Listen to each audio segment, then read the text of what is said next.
또 십자가의 그 사랑이 깊어지는 시간 될 수 있도록 하나님께서 이 시간 말씀하여 주시옵소서. 예수님의 이름으로 기도드렸습니다. 아멘. 오늘은 포도원의 그 농부에 대해서 가르치신 그 예수님의 비유를 가지고 말씀을 나눠보려고 합니다. 미국의 윌로우 크릭 교회가 있는데요, 거기에 담임 목사님이 빌 하이블스라는 목사님입니다. 그 목사님이 책을 한 권 쓰셨는데, 리더십이라는 책에서 그 교회에서 그 교회 리더를 세울 때 세 가지 조건을 본다라고 합니다. 첫 번째가 성품이고요, 이 성품은 이 신앙에 포함되어 있는 믿음을 나타내기 때문에 그렇다고 합니다.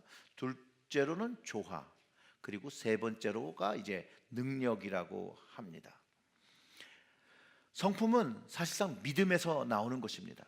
하나님 앞에 자기 죄를 완전히 회개하고 거꾸로짐으로 다시 거듭나서 일어난 사람은 그 성품이 좋다라는 것이죠. 그리고 그 성품이 좋으면 다른 사람들과도 조화를 잘 이룰 수 있다라고 합니다. 그래서 그 빌 하이블 목사님께서 이렇게 말씀하시는데, 저와 함께 사역한 여러 동역장 중에 성품이 좋은 사람 치고 조화를 이루지 못한 경우는 없습니다, 이렇게 얘기해요. 즉 믿음이 좋으면 조화도 잘 이룬다라는 것이죠. 반대로 다른 사람과 조화를 이루지 못하는 사람은 성품, 즉 믿음이 좋지 못함을 또 이야기한다라는 것이에요. 그래서 빌 하이블 목사님은 이 성품과 조화를 하나로 생각하고 그 다음이 이제 능력이라는 거예요. 보통 많은 사람들은 리더를 세울 때 능력을 먼저 보는데, 능력을 먼저 보는 것이 아니라 성품과 그 믿음과 조화할 수 있는 그것들을 먼저 보라는 것이죠. 그가 말하기를요, 성품이 좋고 능력이 모자란 사람과는 같이 일을 할 수 있대요. 그러나 반대인 사람은 함께 일을 하기가 어렵다라는 거예요. 전자는 좀 능력이 없어도 같이 함께 조화를 이루면서 일을 할 수 있는데, 후자는 공동체를 깨어뜨려 버릴 위험이 더 크다라는 것이에요. 여기서 기억할 것이 있어, 꼭 기억해야 되는 것이 하나 있다라고 합니다. 다른 사람과의 그 갈등이 자주 발생하게 된다면 하나님과의 관계에서도 문제가 있다라는 점이라는 거예요. 하나님과의 관계가 바로 서면 사람과의 관계도 바로 설 수 있다라고 합니다. 즉 사람들과 자주 갈등이 일어난다면 먼저 하나님과의 관계가 바로 섰는지 스스로를 돌아봐야 할 것이라고 말하면서, 교회 공동체는 성품과 능력이 조화를 이룰 때 교회가 교회다운 모습 된다라고 이 빌 하이블 목사님이 그 책에서 이야기했습니다. 그렇기 때문에 이 주님의 농부는 이 조화를 이루는 사람이어야 합니다. 오늘 본문에 보면 농장 주인과 그 농부가 조화를 이루지 못하고 있다는 거예요. 주인과의 갈등을 유발합니다. 물론 자신들의 이익을 위한 악한 마음에서 시작되었다는 것을 우리는 성경을 쭉 읽기만 해도 그 비유의 내용을 이해할 수 있습니다. 그런데 이 예수님이 이 비유를 가르치시면서 이 조화를 잘 이루지 못하고 있는 사람들을 그 당시 누구를 말하고 있는 것일까요? 크게는 하나님께 순종하지 못하는 전체 이스라엘을 말하고 있고, 그 다음에 좁게는 본문 45절에서 그들을 가리키고 있습니다. 그 45절의 말씀을 다 같이 읽어보겠습니다. 대제사장들과 바리새인들이 예수의 비유를 듣고 자기를 가리켜 말씀하신 줄 알고, 즉 예수님을 그리스도로 인정하지 않는 대제사장, 제사장, 그들을 포함하고 있는 사두개인, 바리새인들을 두고 하신 비유라는 걸 이제 알 수 있죠. 오늘 그 본문을 좀 더 깊게 묵상하겠습니다. 오늘 본문은 보통 이제 포도원 농부의 비유라고 합니다. 영어는 The Parable of Tenant라고 얘기하는데요, 이 농부라는 표현보다는 이 테넌트, 뭔가 세를 들은 소작이라는 단어가 더 이 본문을 이해하기가 쉬운 것 같아서 이 소작인이라는 관점에서 잠시 말씀을 좀 살펴보겠습니다. 이 소작인이라는 사전적 의미는 농지를 주인으로부터 빌리고 이제 거기서 농사를 짓고 대신에 그 소득의 일부를 그 땅 주인에게 바치는 농민을 말합니다. 주님이 말씀하신 이 포도원은 하나님의 나라를 의미하고 있습니다. 이 포도원 같이 하나님 나라를 사람들에게 빌려주셨다라는 것이죠. 이것만 보아도 하나님의 나라는요, 예수님이 다시 오실 때 임하는 하나님의 나라가 아니라 현재도 하나님께서는 우리에게 그 하나님의 나라를 주셨고 하나님의 주인권을 가지고 계시고 그 아들이 다시 오실 때까지 우리가 관리를 하고 사는 나라, 그 나라를 관리하는 어쩌면 소작인보다는 청지기, 그 나라와 땅을 관리하는 사람인 것을 또 이해해 볼 수 있습니다. 사실 소작인이란 말보다는 청지기라는 스튜어드라는 말이 더 우리에게 익숙하지요. 하나님은 이 나라를 이스라엘에게 주시기 위해서 언약과 성취라는 것을 출애굽 사건을 통해서 증명하셨고, 그 하나님을 신뢰하고 광야의 여정을 나선 백성들이 40년의 광야 생활을 통해서 그들이 하나님이 허락하신 땅에 살 수 있다라는 것, 그래서 하나님의 방법으로 하나님을 예배하는 여호와의 그 제사장된 나라라는 것을 깨닫고 백성으로 각 약속의 그 땅으로 들어가 그 분깃을 나누어서 살았다라는 것이에요.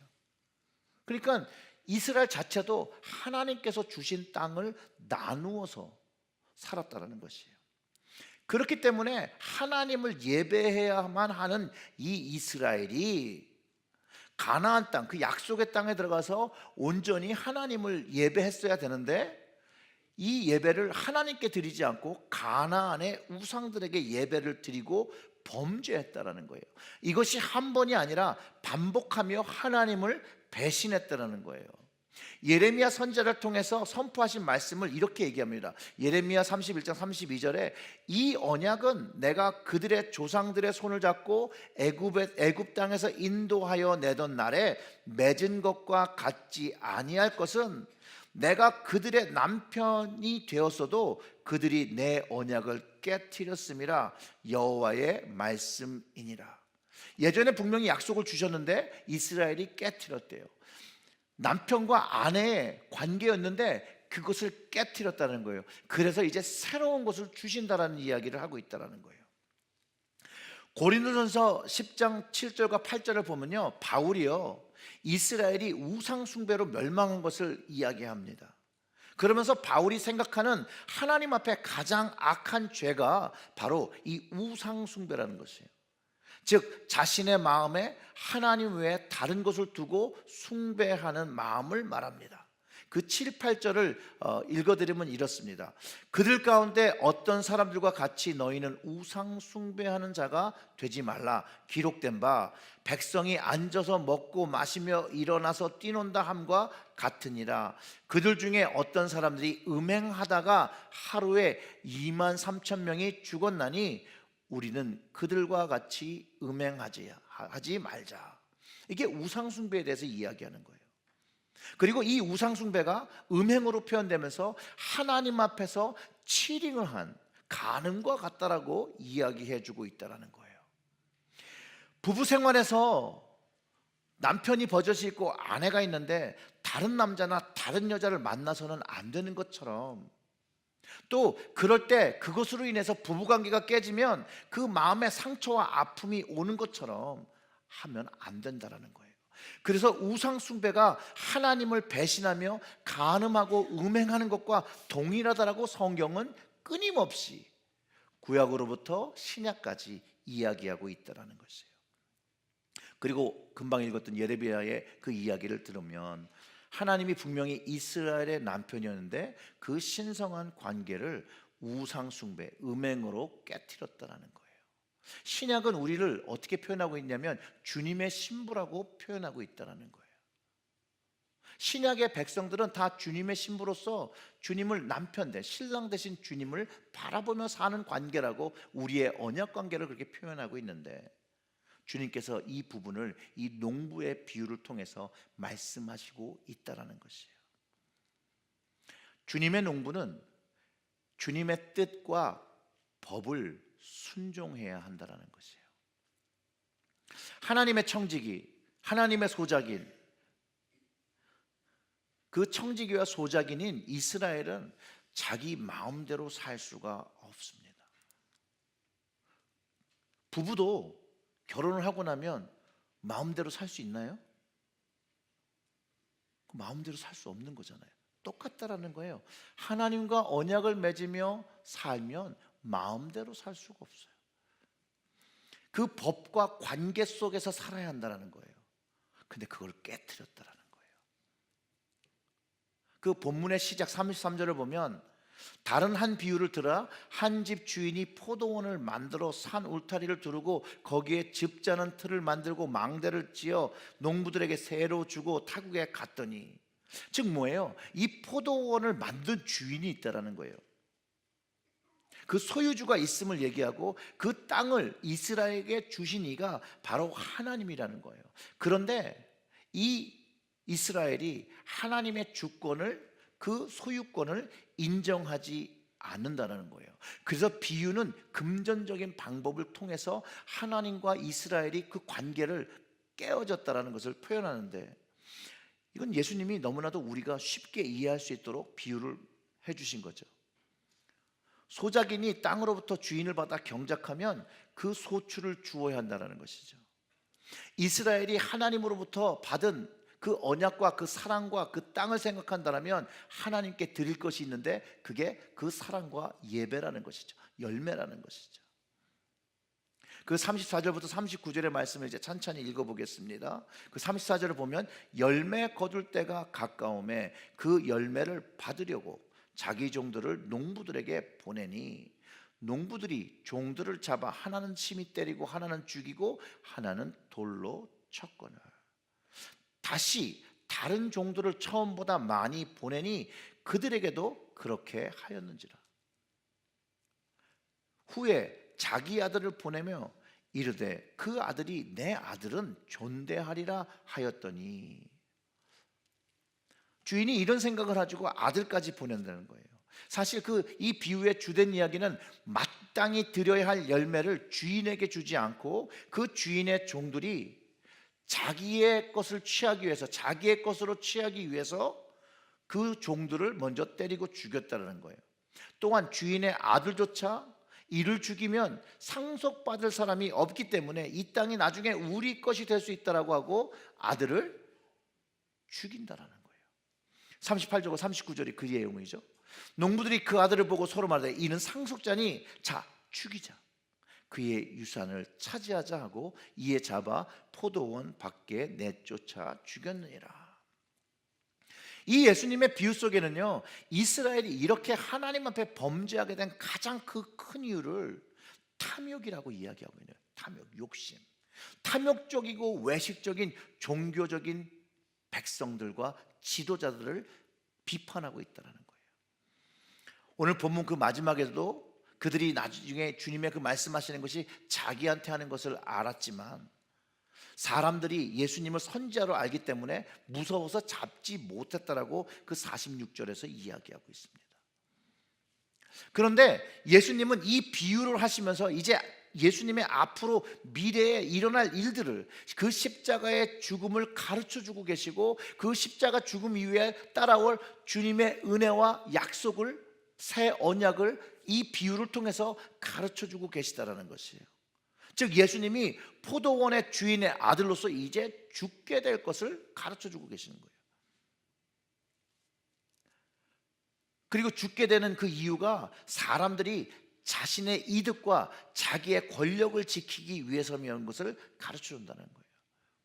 오늘 본문에서도 자기들의 이득과 자기들의 권력을 위해서 포도원의 아들을 죽이고 상속자를 죽여서 주인이 준 땅을 차지하려는 그 악한 마음이 그 안에 담겨 있는 것처럼, 바로 이 이야기를 듣는 그 제사장들, 종교적 지도자들의 마음이 이런 악한 마음이었다는 것을 예수님께서 드러내고 계시다는 것이죠.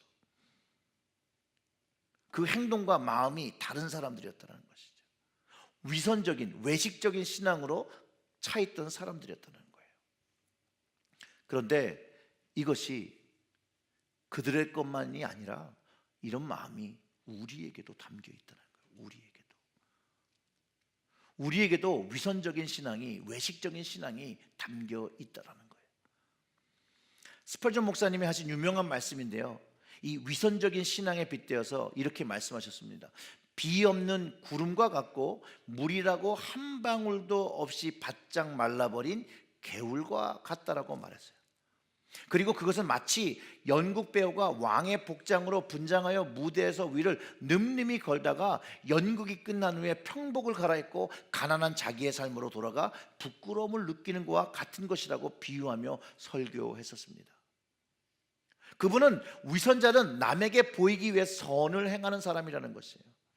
말과 행동이 일치하지 않을 뿐더러 명예를 사랑하고 사람들에게는 존경받기를 좋아한다는 거예요. 외양은 마치 화려한 양장본이 되어서 있으나 내용은 형편없는 책처럼 내면을 소홀하지 않고 외면적인 면에 더욱 관심을 쏟는 사람이라는 거예요. 위선자의 특징은 큰 일을 등한시하고 사소한 일에 구애된다는 점이래요. 또 하나의 위선자의 특징은 남에게 대해서는 신랄할 만큼 비판적이고 자신에 대해서는 지나치리만큼 관대하다는 점이에요. 아무리 금욕적인 생활과 경건한 외모로 신앙의 빛 좋은 허울을 쓰고 있어도 결코 속일 수 없는 것은 자기의 마음이다 라고 얘기하며, 그리스도인이라면 마음속에 발화하는 위선의 싹을 애초부터 뽑아버리려는 강한 의지를 보이지 않으면 안 된다라고 말합니다. 위선적인 신앙이야말로 복음과 정면으로 배치되는 거짓된 삶을 만들어내기 때문이다 라고 말씀하셨다는 거예요. 예수님께서 책망하신 그 위선적 신앙을 가진 그 당시 종교적 지도자를 크게 둘로 나누면요, 사두개인과 바리새인이 있었습니다. 이 사두개인과 이 바리새인이 제사장도 하고 대제사장도 하고 이랬다는 거예요. 사두개인은 대부분 레위 지파에서 나왔습니다. 그리고 이 사두개인들이 제사장의 직분을 다수가 차지하고 있고요, 성전을 지키는 자도 레위 지파에서 나왔습니다. 아무튼 이들은 성전 안에서 최고의 힘을 가졌던 사람들입니다. 제사장의 힘도 가졌고 그 성전 군인장도 이곳에 이 사두개인들이었고, 이 사두개인들이, 사두개파 사람들이 그 당시에 제사장직을 맡고 있었기 때문에 이 제사장들도 이 사두개인의 성향을 나타내고 있음을 우리가 추측해 볼 수 있다는 거예요. 사두개인들은요, 부활을 믿지 않았습니다. 단순히 믿지 않는 것도 나서 반대했어요. 그리고 천사나 마귀에 대해서 생각하지 않고 그런 것들을 토론하는 것조차도 반대했습니다. 그들은 기본적으로 초현실적인 것을 부인하고 그들의 성향은 종교적 합리주의를 택하고 세속적이며 현세주의적 경향을 띠고 있었습니다. 그런데 예수님이 부활이라는 것들을 성전에서 말씀하고 계시니 싫어할 수밖에요. 초현실적인 그런 기적들이 일어나니 싫어할 수밖에요. 현재도 이런 성향을 가진 부류들이 있습니다. 우리 시대에도 이 사두개인의 성향을 띤 사람이, 저는 개인적으로 자유주의 신학에 물든 목회자들과 신학자라고 생각합니다. 특별히 이 사두개인들은요, 마카비 통치 시대에도 종교적인 권력만 누렸던 게 아니라 정치적인 권력도 누리던 사람들이었다는 거예요. 이 바리새인들은요, 율법 중심의 신앙 회복을 준비하며 헬라주의를 타파하고 유대교의 부흥을 지향했던 파예요. 율법 중심을 이야기했기 때문에 세속과 비율법과 불경건한 것 모두 결별하여 산다고 지은 이름이 바로 바리새인이라는 이름이에요. 분리자. 그렇기 때문에 그들은 늘 율법을 가지고 깨끗한 것, 부정한 것, 이걸 항상 구분짓는 것에 정말 심혈을 기울였다라는 거예요.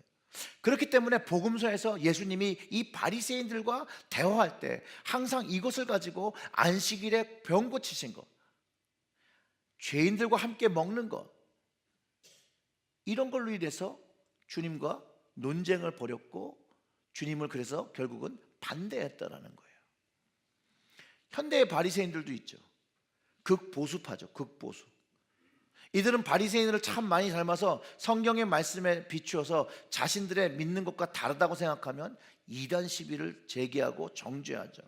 근데 이들 역시도 초현실적인 것을 좀 부인하고 그들의 성향이, 종교적 관점이 굉장히 편협하고 바리새인 이름처럼 분리된 자의 이름을 따라 자신들과 교리적인 성경적 견해가 다를 때 새로운 파, 새로운 교단, 새로운 것들을 만든다는 거예요.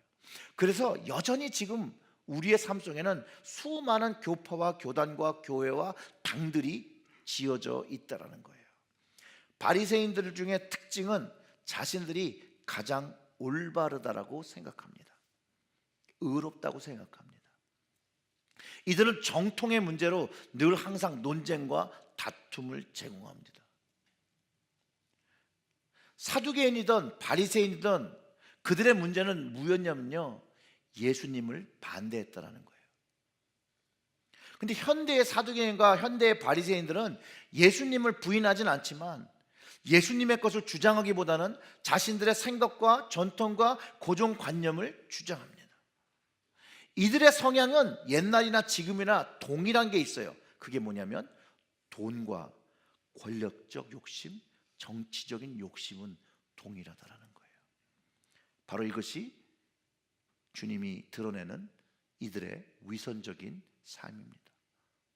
이 세속에 물든 종교 지도를 인해서 이스라엘이 바른 길로 가지 못했던 것을 예수님이 지적하고 계시죠. 주님의 종으로 주님의 뜻과 법을 순종하지 않았다라는 거예요. 현대의 종교 지도자들도 돈과 권력과 정치 욕심으로 많은 그리스도인들을 이스라엘처럼 잘못된 길로 끌어가고 있음을 우리가 알기도 합니다. 그럼 우리가 이 시점에서 어떻게 해야 될까요? 주님이 이 비유를 말씀하실 때 또 이 말씀을 듣는 오늘 우리에게도 동일한 것을 말씀하시는데, 오직 참회와 회개만이 하나님의 진노와 심판을 면할 수 있다고 가르쳐 주시는 것이에요. 주님께서 그 당시 종교 지도자들에게 하나님의 진노와 심판에 대해서 선포하시며 이렇게 물어보셨다는 거예요. 그러면 그렇게 한 포도원 주인이 돌아오게 된다면 그 농부를 어떻게 하겠느냐? 라고 이야기하니 41절에 그들이 말하되 그 악한 자를 진멸하고 포도원은 제때 열매를 바칠 만한 다른 농부들에게 새로 줄지니이다.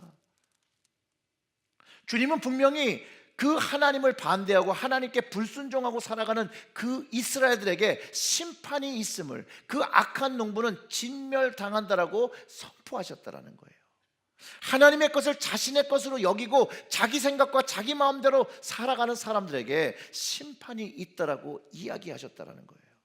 또한 자기 것을 지키고 유지해 나가기 위해서 그 아들을 핍박하고 죽인 사람들이 멸망에 이를 것이라고 예수님이 선포하셨다라는 거예요. 근데 여러분, 여기에 하나님이 주시는 귀한 비밀이 담겨 있습니다. 포도원의 아들이, 즉 예수님이, 하나님의 아들이 왔을 때 그 이전에 주인의 종을 때리고 또 죽이고 그랬을 때 그 아들을 보내면서도 이 아들을 인정한다면 그 마음을 돌이켜서 용서하실 그 자비의 마음을 가지고 계셨더라는 것이에요. 그래서 그 아들이 가면 공경할 것이라고 그 아들을 보냈다라고 비유를 통해서 말씀하신 거예요. 그 아들은요, 심판할 권리가 있어요. 그 이전에 보냈던 그 종들과는 달리 심판의 권세를 가지고 있는 것. 주님은, 그 아들은 소출을 받고 안 받고의 문제가 아니라 그 문제를 해결할 수 있는 상속자를 보냈는데, 주님의 비유를 통해서 보면 이스라엘 백성은 그 맺은 언약을 파기하고 그리고 그 아들을 죽이게 되는 멸망의 심판을 받아들였다는 거예요. 시간 문제라는 거죠. 이제 주인이 정하고 심판하고 멸망시킬 시간이 돌아온다라고 얘기하고 있다는 거예요. 그 주님이 가진 권세에 대해서 요한복음이 5장 22절과 23절에 이렇게 얘기합니다. 우리 다 같이 읽어보겠습니다. 아버지께서는 아무도 심판하지 아니하시고 심판을 다 아들에게 맡겼으니 이는 모든 사람으로 아버지를 공경하는 것 같이 아들을 공경하게 하려 하심이라. 아들을 공경하지 아니하는 자는 그를 보내신 아버지도 공경하지 아니하느니라. 아멘. 자, 보세요. 이 심판의 권세를 그 아들에게 주셨어요. 근데 예수님이요, 그 권세를 가지고 심판하지 않으셨다는 거예요. 외려 주님은 십자가에서 죽음을 선택하셨다. 그리고 그 십자가에서 그 고난을 받으시면서 하나님께 이렇게 간청했잖아요. 용서해달라고. 그 십자가와 부활의 능력으로 하나님의 아들을 공경함으로 다시 하나님 아버지를 공경하기를 원하셨다고 저는 믿습니다. 이것이 성경이 이야기하는 이야기죠. 예수님은 자신이 심판의 권세가 있더라도 한 영혼을 더 구원하시기 위해서, 영생을 주시기 위해서 그 십자가에서 인내하실 것을 미리 얘기해 주셨고, 여전히 그들이 예수님을 죽일지라도 그들을 용서하시고 그들을 하나님께로 인도할 것을 이 비유를 통해서 먼저 얘기하셨다는 거예요. 왜냐하면 주님은 모든 사람들이 영생의 열매를 갖기 원하셨다는 거예요. 주님의 농부는 영생의 열매를 얻어야 합니다. 로마서 6장 19절부터 23절의 말씀이 있는데요, 제가 읽어드릴게요.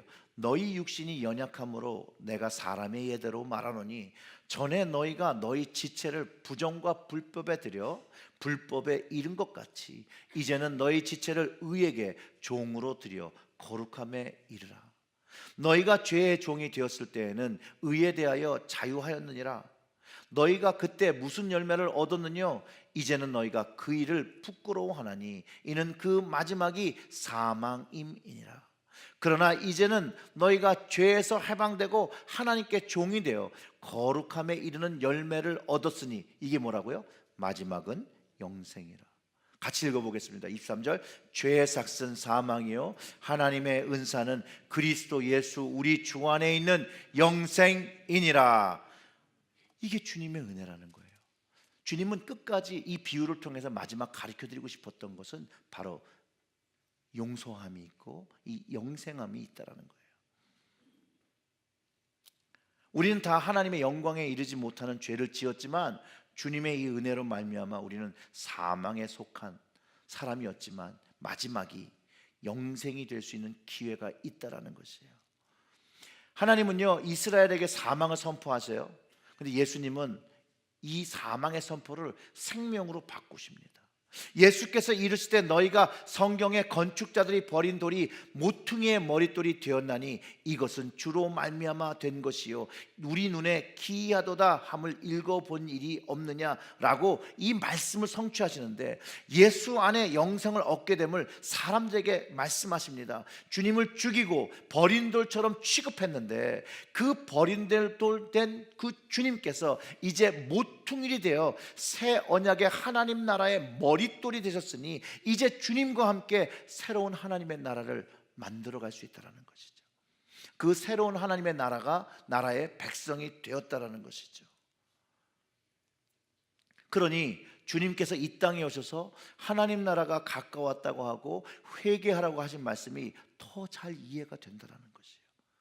왜냐하면 이스라엘은 이미 사망과 멸망의 선포를 받은 상태였고 예수님은 회개함으로 다시 하나님의 나라의 유업을 얻는 소작인이 되라고, 청지기가 되라고 선포하고 계시다라는 거예요.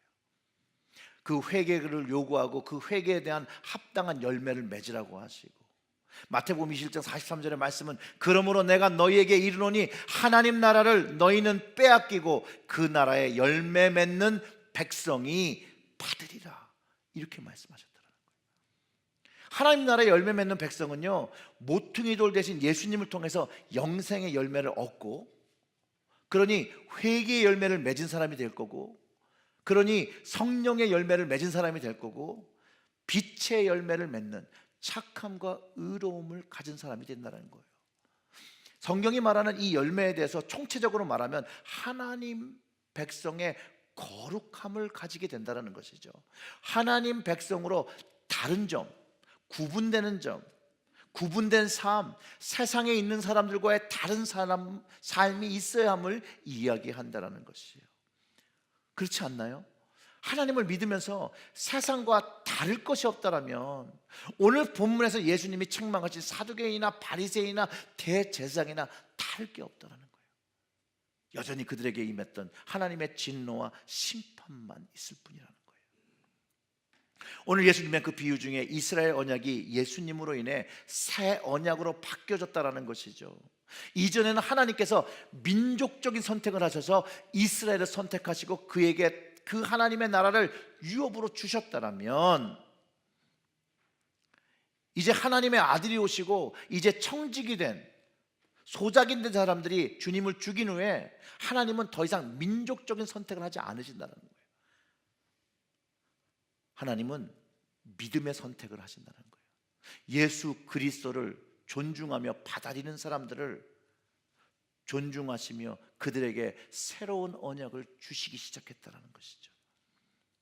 예레미야가 예언한 새 언약에 대한 말씀이 예레미야 31장 33절과 34절의 말씀인데요, 이렇습니다. 다 같이 읽어보겠습니다. 그러나 그날 후에 내가 이스라엘 집과 맺을 언약은 이러하니 곧 내가 나의 법을 그들의 속에 두며 그들의 마음에 기록하여 나는 그들의 하나님이 되고 그들은 내 백성이 될 것이니라. 여호와의 말씀이니라.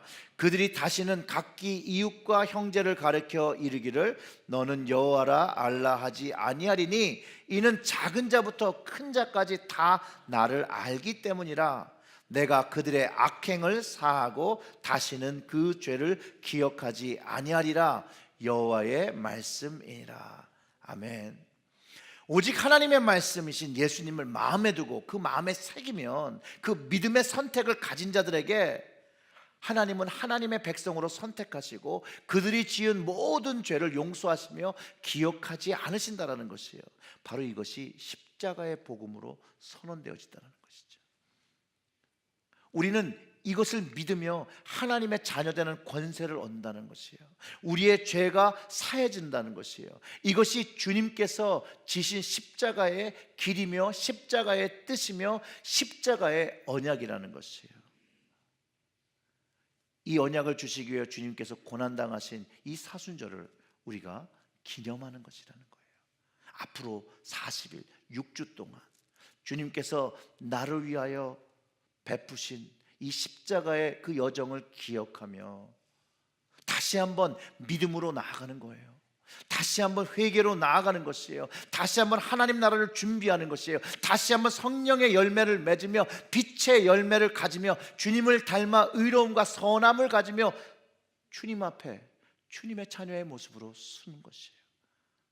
사랑하는 성도 여러분, 오직 주님이 감당하신 그 고난에 동참하시면서 하나님이 기뻐하시는 그 하나님 나라의 청지기, 그 소작인, 그 농부가 되시기를 주님의 이름으로 축원합니다. 다 같이 기도하겠습니다.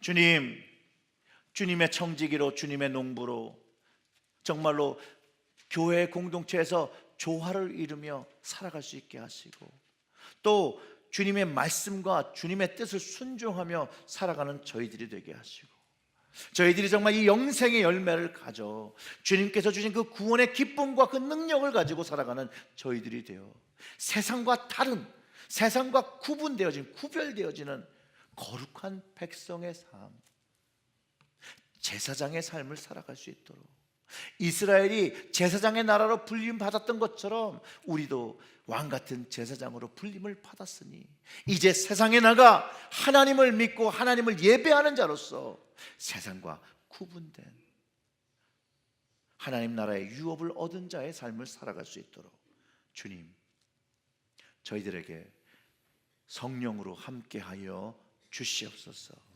그래서 우리가 맺는 열매를 하나님께 드리는, 그래서 하나님께서 기뻐하시는 그런 예배의 삶 드릴 수 있도록 하나님 저희와 함께 동행하여 주시옵소서. 예수님의 이름으로 기도드렸습니다. 아멘.